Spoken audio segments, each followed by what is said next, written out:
Buonasera, bentrovati, Primus Inter Pares, consueto appuntamento settimanale del mercoledì, gruppo TV7, vi ricordo come di consueto che siamo in diretta anche sulla pagina Facebook. La puntata di questa sera è dedicata alle problematiche del nostro territorio e abbiamo due ospiti molto importanti. Alla mia sinistra abbiamo Alessandro Luigi Bisato, che è il segretario regionale del PD, nonché sindaco di Noventa Padovana. Buonasera, grazie segretario. E abbiamo invece alla mia destra, alla vostra sinistra, Roberto Marcato, assessore regionale della Lega, sviluppo economico ed energia. Buonasera a entrambi. Buonasera. Vi faccio una domanda veloce: come va? Inizio da lei, Marcato, come va? Tutto bene? Sì, non posso lamentarmi. È contento di tutto come stanno andando le cose? Sì. No.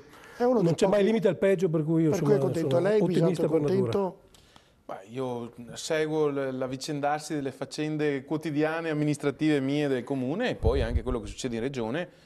Chiaro, siamo un po' tutti turbati da quello che è successo negli ultimi giorni col maltempo che è imperversato in regione, ma per il resto, come dire... È contento della regione come funziona politicamente?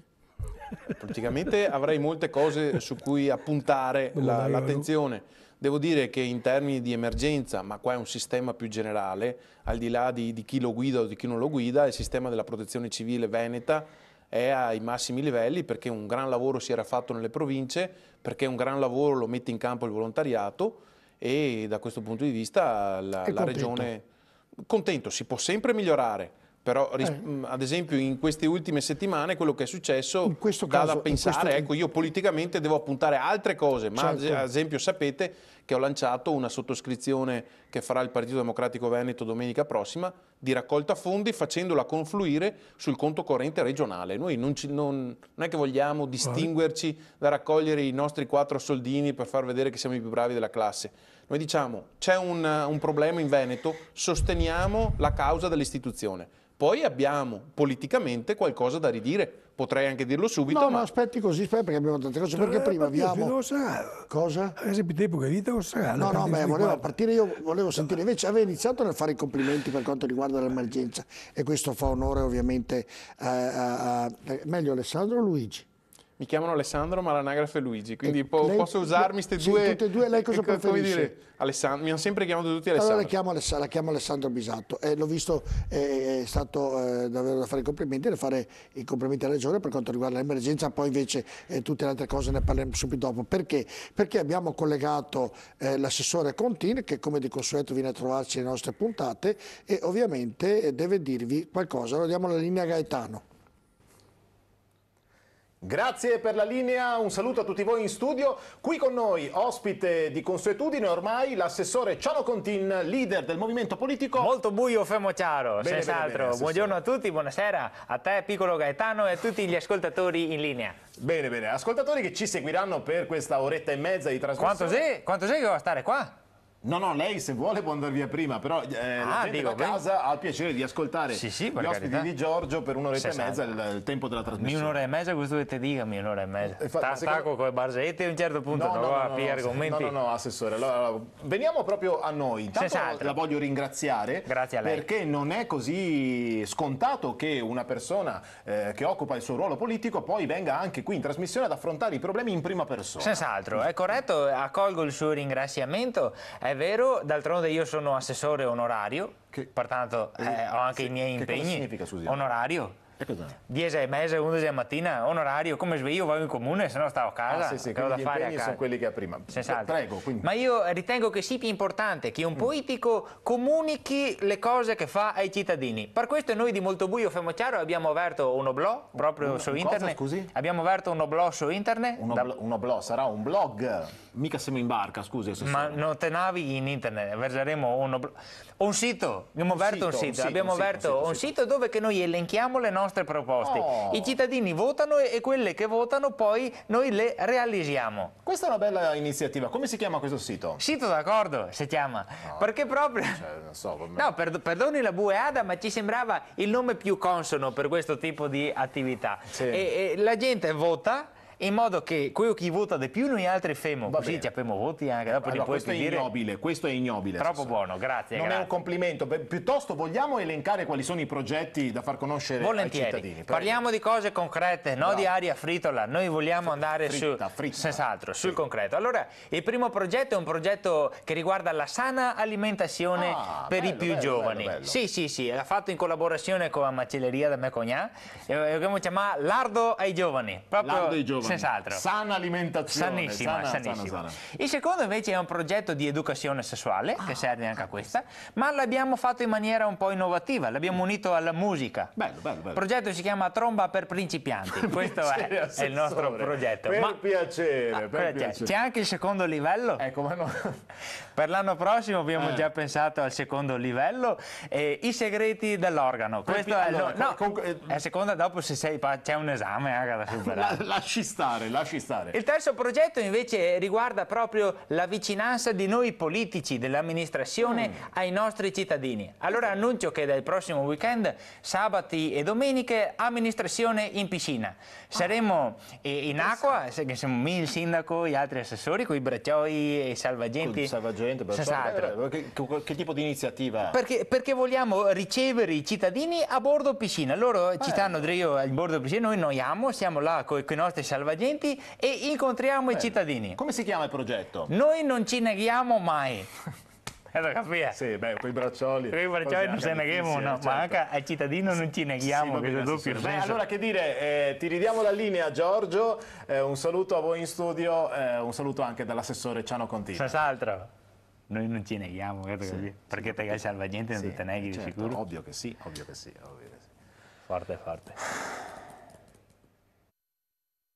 Bene, rieccoci in studio, ovviamente salutiamo Marco, Pippo e Gaetano, che li troverete tutte le sere in prima serata, ovviamente prima dell'inizio della nostra programmazione, nei loro sketch su TV7 Triveneta.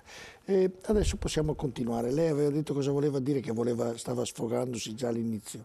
No, ma era con riferimento a quello che è successo in Veneto, mi ha lasciato un po' perplesso quando arriva il Ministro degli Interni e ha il coraggio di dire, dopo quello che era successo, che c'è un certo ambientalismo da salotto che avrebbe prodotto le conseguenze di quello che avevamo visto di fronte. Cioè, io ricordo a tutti i telespettatori che 2 giorni prima di la tormenta che ha invaso il Veneto c'erano 25 gradi sul Giau, che è uno dei monti delle Dolomiti.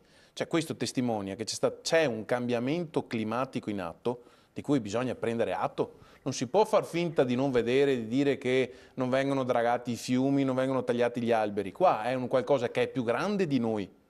Cioè, ed è sconcertante che il Ministro degli Interni sia stato uno dei 5 parlamentari europei che 2 anni fa non ha votato il Trattato di Parigi, che era per contenere, per cercare di mettere in atto tutte quelle iniziative politiche per far sì che il clima, che sta cambiando per tutti, non diventi un disastro per i territori in cui viviamo. Poi, siccome io cerco di essere obiettivo... Mentre guardiamo questa immagine, ne chiedo scusa, abbiamo anticipato perché era il secondo tema, poi andremo a vedere anche il servizio della Lice proprio sulle infrastrutture a Veneto. Se si costruiscono, lo dico a tutti, cioè se c'è un'emergenza come quella che è successo, che arriva un vento a 250 km/h e fa un sterminio di alberi, credo che l'uomo non abbia grande responsabilità. Io le dico il mio pensiero. No, l'uomo ha responsabilità perché ma credo che non prende atto che il clima è cambiato. Bisato, credo abbia grande responsabilità nel costruire le case vicino ai torrenti, nel costruire le case proprio a valle delle montagne, a picco. Ecco, lì l'uomo ha delle responsabilità enormi da un mio modesto punto di vista.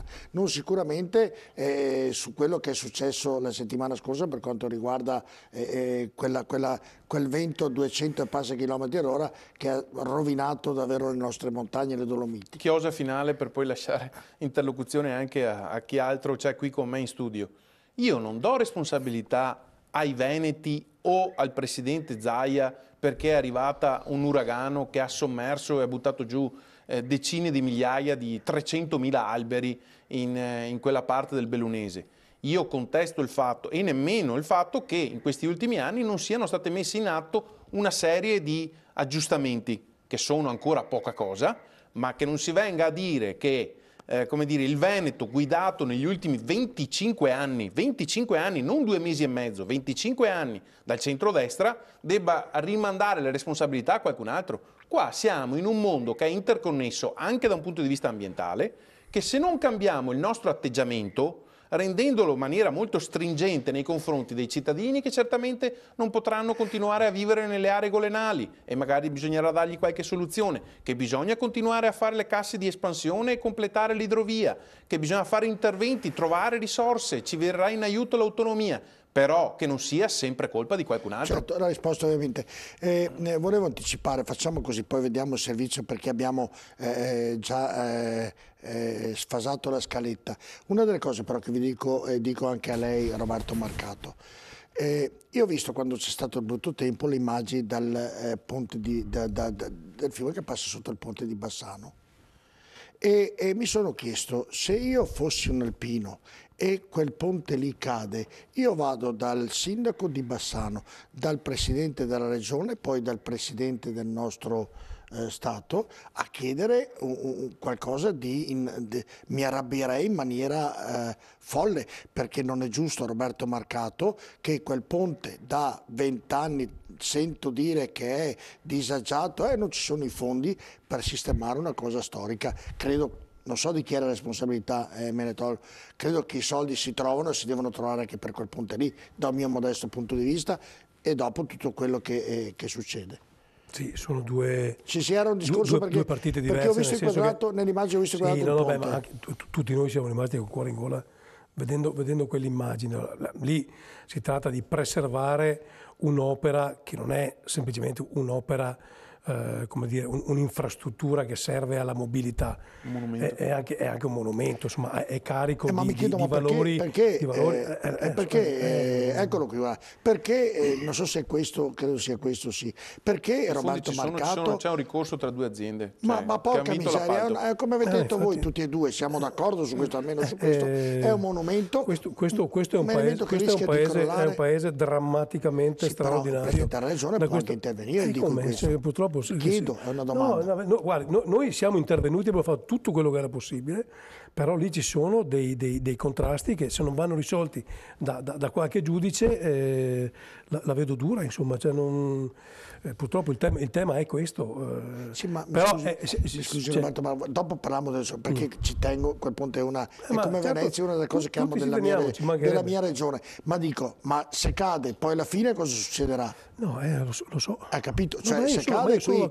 sono d'accordo su questo. Cioè, io credo sia una cosa davvero...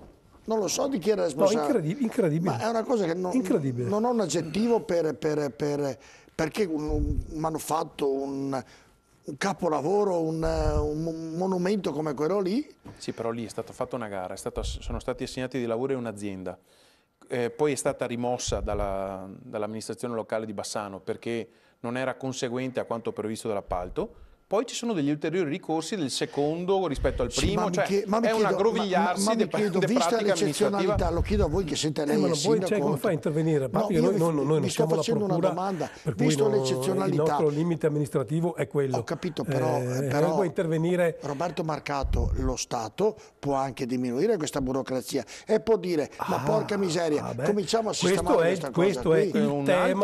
Questo è il tema dei temi, su questo qua si aprono voragini di discussioni. Io mi auguro proprio per tutto quello che ha detto Bisato prima, il tempo che cambia via, che quel ponte non cada, come tante altre cose ovviamente. Mi auguro che non cada, perché se fossi un alpino non so cosa farei. Le dico la mia verità. Tutti d'accordo. No, sul tema dell'alluvione io non ho nessuna voglia di far polemica, perché insomma ricordo che c'è ancora gente che sta spalando fango da una casa che non c'è più. Quindi ho sempre, quando parlo di queste cose ma che riguardino la mia regione o che riguardino regioni condotte da altri rappresentanti di altri schieramenti, ho sempre molto pudore, perché immedesimarsi nel dramma che sta vivendo una persona che ha perso in qualche caso la casa e tutti i suoi beni, nei peggiori dei casi anche qualche familiare, è impossibile, quindi bisogna sempre usare molta cautela. Infatti io non ho fatto polemica. No, ma molta cautela. Allora, Qui siamo di fronte a un fatto assolutamente eccezionale, non si è visto negli anni 60, non si è visto nel 2010 una cosa genere, una concomitanza di fattori negativi così drammatica non si è mai vista in Veneto. Per cui non c'è intervento che tenga di fronte a un dramma come questo. Vanno sottolineate due cose però, che una, il 2010 a noi amministratori locali e regionali ha insegnato qualcosa. Tanto è vero che dopo quel dramma del 2010 è nato il famoso piano del PAOS, che è un piano importante, poderoso, di ristrutturazione complessiva sul piano della sicurezza del nostro territorio. E quello prevedeva una serie di priorità, fra cui i bacini di laminazione, che non sono altro che delle vasche di continenza, qualora ci sia una sovrabbondanza idraulica per poter contenere i fiumi e quindi non consentire l'esondazione. E questi sono stati fatti. Sono stati fatti tra l'altro in tempi molto celeri e sono stati usati, cioè non abbiamo avuto esondazioni perché sono stati usati quei bacini, teniamo conto di questo. L'altro tema che voglio sottolineare è che quando la macchina regionale con il Presidente Zaia è partita in maniera preventiva, qualcuno, qualche fenomeno di turno, ha parlato di sciacallaggio, di incapacità, eccetera, eccetera. Invece la prima cosa che tu puoi e devi fare è quella della prevenzione. Quando abbiamo fatto chiudere tutte le scuole, anche là qualcuno ha fatto chi faceva le polemiche, chi invece faceva della facile ironia. Dopodiché, quando vedi che viene giù una montagna intera, ma ti dici, beh, forse è bene che mio figlio sia a casa e non sia là. Quindi la macchina organizzativa della prevenzione è stata straordinaria e devo dire che poi che la macchina di intervento coordinata dal Presidente Zaia, dall'assessore Bottacin, con tutti gli organi citati prima dal Sindaco, ha funzionato benissimo. Dopodiché i danni ci sono e sono evidenti, purtroppo, però la macchina ha funzionato davvero benissimo. E qua voglio sottolineare un aspetto, che c'è una quantità di gente che in maniera gratuita si dà per il prossimo, che è commovente. Cioè vedere persone che tu neanche conosci, che stai de notte a sparare, è una cosa, aggiungo, una cosa straordinaria. mi è piaciuta una cosa, io cerco di essere al di sopra delle parti politiche e credo di essere, spero e mi auguro di essere obiettivo. Ho visto il governatore o il Presidente della Regione Veneto a porta e a precisa domanda del conduttore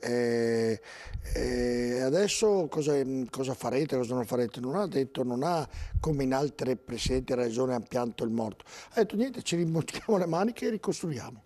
E mi è piaciuto un segnale che noi veneti e che il Veneto siamo così, sì, come i friulani, siamo così. Però tutti. Io mi permetto di aggiungere che proprio perché siamo così meritiamo attenzione. Cioè, quei boschi vanno ripristinati, gli alvei e gli argini vanno rinforzati. Al governo c'è lei adesso. No, ma infatti, al governo c'è lei, infatti noi siamo stati molto chiari e devo dire che il governo ha risposto subito. Poi risponderei. Faccio una proposta a loro. Faccio così, siccome abbiamo rovesciato la scaletta. Ma hai fatto l'argomento più interessante. No, certo, ma era per dedicare, però ovviamente continuiamo su questo. Allora, andiamo a vedere il servizio della Licia Bragantini, ci racconta le problematiche del nostro territorio e poi ritorniamo in studio ovviamente. E allora chiedo alla regia di mandare il servizio numero 3. In Veneto si contano i danni e si lavora a pieno ritmo nella fascia dolomitica devastata dal maltempo. Una prima stima dei danni parla di 1 miliardo di euro. Le province maggiormente colpite sono Belluno e Vicenza. Basti calcolare che 100 chilometri di strade sono interrotte, franate o deteriorate, intere foreste rase al suolo, acquedotti distrutti. Il solo danno ai terreni agricoli veneti stimato da Coldiretti ammonta a 500 milioni di euro. Il governo ha comunque ribadito il proprio impegno nei confronti delle popolazioni colpite dal maltempo e i primi stanziamenti sono già stati destinati. 250 milioni come primo step per le emergenze, quindi questo è positivo, così come 159 milioni destinati a difesa del suolo e ambiente. Sono due segnali forti. Ovviamente i fondi non basteranno, però sia il Ministero dell'Ambiente che il Ministro Salvini hanno detto è un primo step. In Regione si lavora senza sosta per gestire l'emergenza, ma anche per migliorare le condizioni di sicurezza idrogeologica. Dati alla mano indicano che l'ultimo piano per la messa in sicurezza idrogeologica del Veneto risale al 2010. Fu realizzato dopo la grande alluvione di Ognissanti che mandò sott'acqua 235 comuni su 581 in regione, causando 500.000 di sfollati. Il piano complessivo prevede 681 opere. Ad oggi complessivamente sono stati attuati oltre 650 interventi, ma questo non basta. È fondamentale avviare rapidamente un piano di ricostruzione per il recupero infrastrutturale, edilizio e ambientale, una manovra che oltretutto servirebbe ad evitare il fenomeno dello spopolamento delle valli montane. Allora, la parola poi gli do Alessandro. Aggiungo a quello che stavate dicendo e chiedo anche a Bisato. Si è evitato che i canali, i fiumi ovviamente esondassero, dunque per via dei bacini di laminazione e tanto. Mi chiedo, negli anni precedenti, quando c'è stata l'alluvione 2010, non vorrei sbagliare data, dove sono esondati il Bacchiglione e altri fiumi, bastava che nel Veneto, mi dicono i tecnici dal PAOS, che viene sempre ospite a trovarci qui, bastava fare l'idrovia e far sì, mi dicevano, adesso vi dico quello che mi hanno detto, bastava fare l'idrovia che funzionasse per dare l'acqua, addirittura poteva contribuire a rendere migliore anche la laguna di Venezia, e non succedevano queste cose. Il costo era sicuramente un costo che oggi, con tutti i danni che hanno subito le varie alluvioni, sarebbero stati già recuperati in maniera abbondante. Chiedo, e ho fatto questa anticipazione, perché non viene mai fatta quest'opera e perché tanti non la considerano un'opera che sia utile al territorio come dovrebbe. Allora, nello specifico l'idrovia Padova-Venezia da parte del territorio è ricompresa da tutti come una delle emergenze da mettere in campo.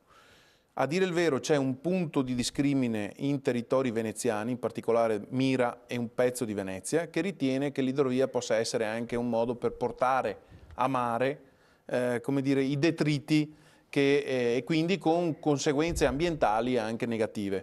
Però sembra che questo sia un dubbio dipanato anche in quei territori lì. Quindi da un punto di vista politico-amministrativo nei territori ormai c'è la consapevolezza da parte di tutti che l'idrovia va completata. Ma l'idrovia non basta a mettere in salvaguardia il Veneto. No, mette in salvaguardia i bacini idrografici del Brenta e del Bacchiglione. Ne parlo con cognizione di causa perché io mi trovo esattamente in mezzo e ho una piccola idrovia che si chiama Canale Piovego che sgronda 1/10 di quello che porterebbe via l'idrovia. L'idrovia costa 500 milioni. Bisogna avere la volontà politica e trovare le risorse. Completo a chiosa di quanto diceva l'assessore. Allora, fermo qui. E così lancio anche un'idea. 500 milioni costa, io sapevo un po' meno, ma mettiamo costi 500 milioni. Se succede un'esondazione diventano danni oltre i 500 milioni. Infatti. E quindi si sarebbe già pagata tutta la grande. Infatti. Ma allora il rilancio ci sono qual è? altri interessi, Bisato? Io cerco di vedere sempre il bicchiere mezzo pieno piuttosto che quello mezzo vuoto, anche se dal mio lato politico potrei buttarla solo in cacciara e dire che non va bene niente. Io sono uno costruttivo, cerco di esserlo. Il piano dal PAOS costa Cuba, come dice il Presidente della Regione, Cuba 3 miliardi. 3 miliardi. Ne sono stati investiti finora 400 milioni. Significa che in Veneto mancherebbero, secondo il piano dal PAOS, 2 miliardi 600 milioni. Sono tanti soldini. Allora, però, invece e la proposta che lancio alla Lega, perché può farla propria anche a livello nazionale. Prendiamo 4 miliardi ipotetici dei 9 stanziati per il reddito di cittadinanza e investiamoli per il dissesto idrogeologico. Produciamo posti di lavoro, facciamo ripartire l'economia, mettiamo in sicurezza i territori. Però, per far questo, significa che nella scaletta delle priorità noi cominciamo a dire ai cittadini: guardate che non è colpa, come ho sentito, e mi scuso se lo riappunto perché un po' mi ha dato fastidio. A me è piaciuto, e quindi capite cosa vado a dire, è piaciuto l'atteggiamento del Presidente della Regione. È piaciuto molto meno, anzi mi ha dato fastidio, alcune parole del ministro degli interni che ha scaricato tutto sui precedenti. Qua non c'è da scaricare sui precedenti, perché è cambiato il mondo. È cambiato il mondo. 1966, 60 anni, 2010, 8 anni, 2010-2018.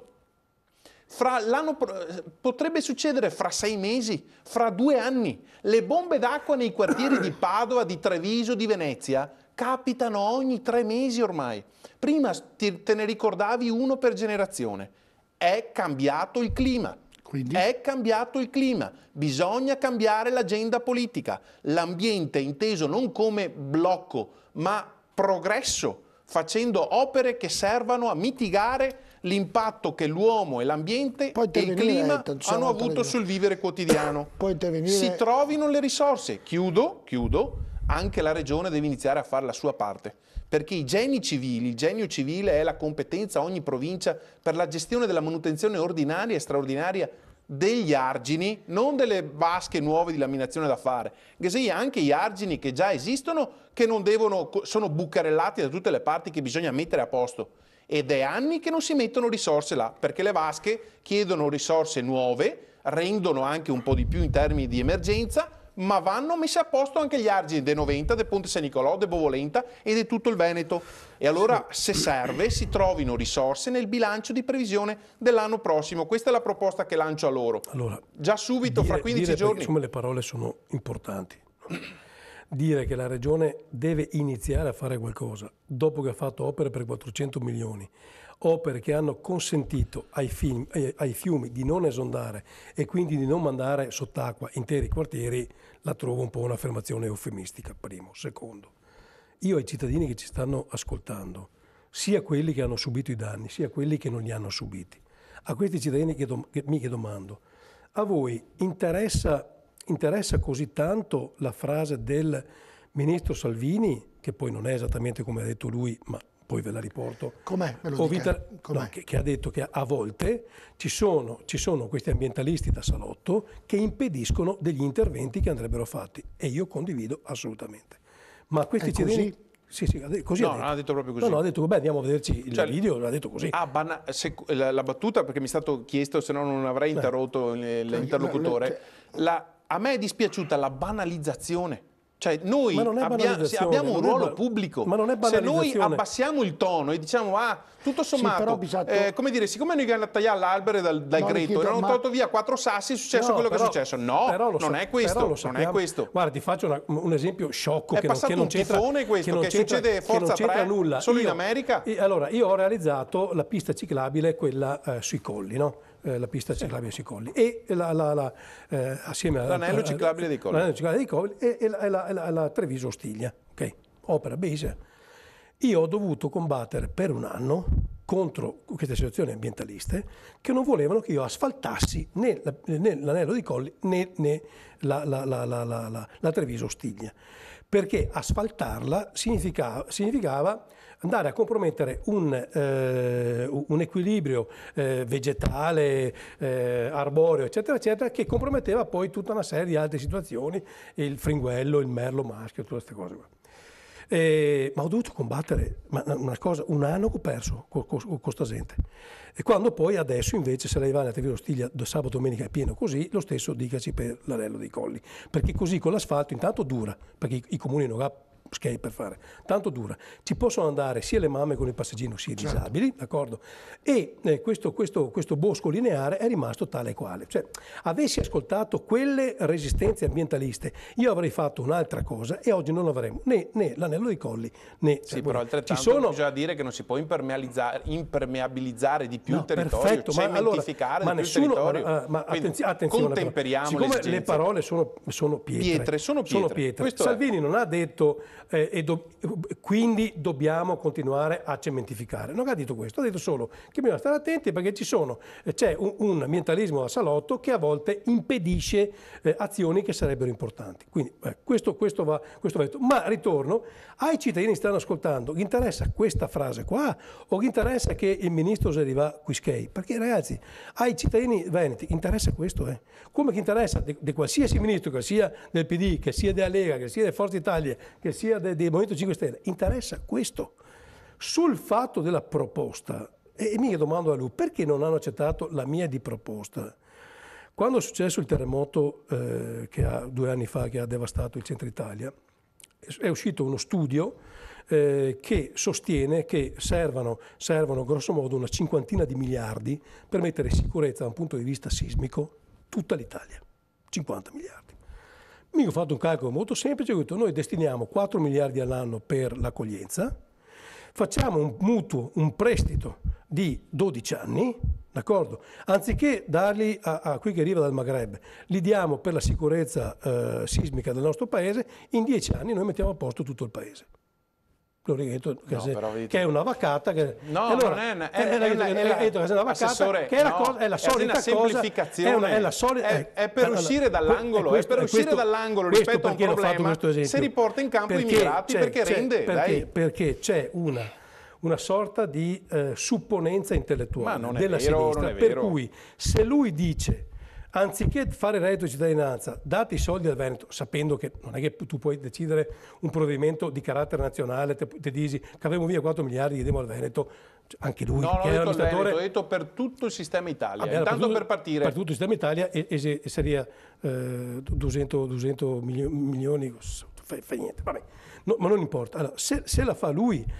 se la fanno loro, che hanno loro hanno questo mandato divino, anche, lui no in particolare, ma la sinistra, quella un po' con la puzza sotto, quella ambientalista anche che la fanno loro, è una roba straordinaria, è una cosa non esca dal tema. Se la faccio io invece è una speculazione politica con i migranti. No, che dimmi la differenza. Le faccio una domanda, Roberto. È che io non mi faccio intimorire naturalmente a nessuno. Le faccio una domanda, come potevo fare nel periodo, loro il popolo italiano li hanno cacciati.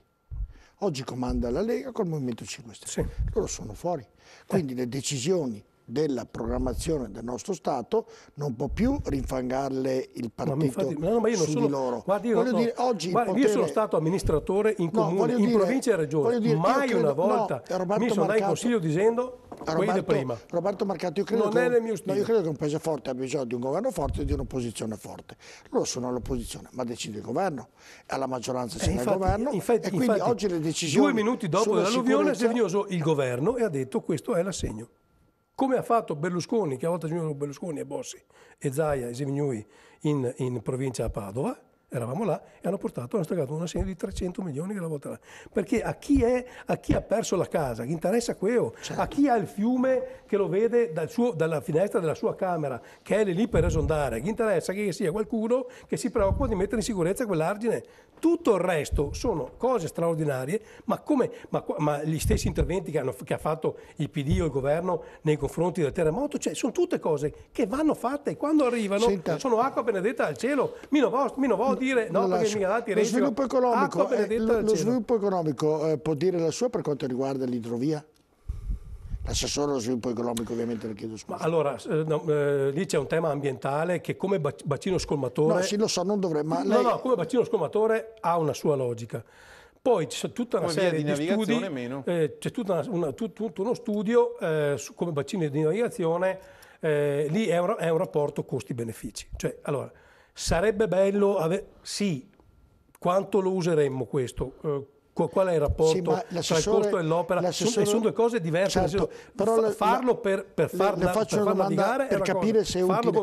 L'assessore allo sviluppo economico e all'energia del Veneto può dire la sua per quanto riguarda l'idrovia oppure non è competenza? Ha un ruolo politico significativo in regione, quindi politicamente può facilitare questo... Non ho competenza nella navigazione. Anche politicamente, politicamente sì, però ripeto, lì non c'è una chiarezza tra costi e benefici. Ma lei è d'accordo nel farla terminare? Come bacino scomatore, sì. Come bacino di navigazione ho qualche riserva. Ad esempio, la richiesta che io faccio adesso pubblicamente è perché la fanno tutte le amministrazioni. Intanto la Regione trovi le risorse per finanziare il progetto esecutivo, cioè quello che sarebbe poi cantierabile, per andare poi a trovare risorse che non siano solo lo Stato, potrebbero essere in quota parte le regioni, i consorzi di bonifica, l'Unione Europea, per mettere insieme il plafond che serve a fare quest'opera. Faremo ora essere inondati? No, invece no, io mi batto fortemente il tema è per dire che va fatta. Per fare l'idrovia come bacino scolmatore, che è quello che la cosa che più ci preme, stiamo parlando di 450-500 milioni. Certo, vabbè, noi andiamo a pubblicità. Se guardiamo i tempi Bisato, l'assessore, il presidente della regione qui, Zaia, ha detto che per farlo sperare ci vogliono 10 anni, qui tra... Sì, ma se mai parti mai te arrivi. Ho capito, ma qui in Italia succede che per fare una cosa facciamo ora morire tutti prima di vederla. Però vede, anche su questo, da un punto di vista amministrativo, bisogna che noi, che siamo persone che andiamo in TV, no, dobbiamo spiegare alcune cose però. Ad esempio, dopo la pubblicità, tra poco.